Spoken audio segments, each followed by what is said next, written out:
ঠিক আছে, তাকে মনোযোগ দিয়ে গেলাম। পারলে রাত্রে, না হলে কালকে সকালে আবার বাণী দিতে নিয়ে দিতে, ঠিক আছে? এখন দিকে চিকিৎসা করে কোনো করাও, আর ওদের চিকিৎসা কোনো টাকা লাগে না, তো নেওয়ার জন্য যাবতীয় যা খরচ যায় দিয়ে গেছি, ঠিক আছে? দিতে এই করতে তোমার তারপরে কোনো সহযোগিতা লাগে এখন দিয়ে দেবে, কিন্তু ওনারা বাসায় রাখা যাবে না, ঠিক আছে? ওনারে আজকে রাত্রে না পারলেও কালকে সকালে আবার হাসপাতালে ভর্তি দেবো, ঠিক আছে?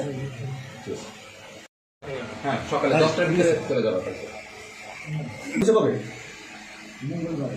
মঙ্গলবার হাসপাতালে নেওয়া হয়েছিল ওনারে, নিয়ে আসছি কেন? উনি আসলে হাসপাতালে থাকতে চাচ্ছেন না, মানে এই আগুনে পুরা রোগী পরিপূর্ণ সুস্থ হওয়ার আগ পর্যন্ত হাসপাতালে থাকতে বেরিয়ে যাই। আপনারা এনে আবার ঢাকাতে যে বাণী আছে সেখানে ভর্তি করেন, তার পরিপূর্ণ চিকিৎসা শেষ হওয়া পর্যন্ত, সুস্থ হওয়া পর্যন্ত তার রাখতে হবে ওইখানে।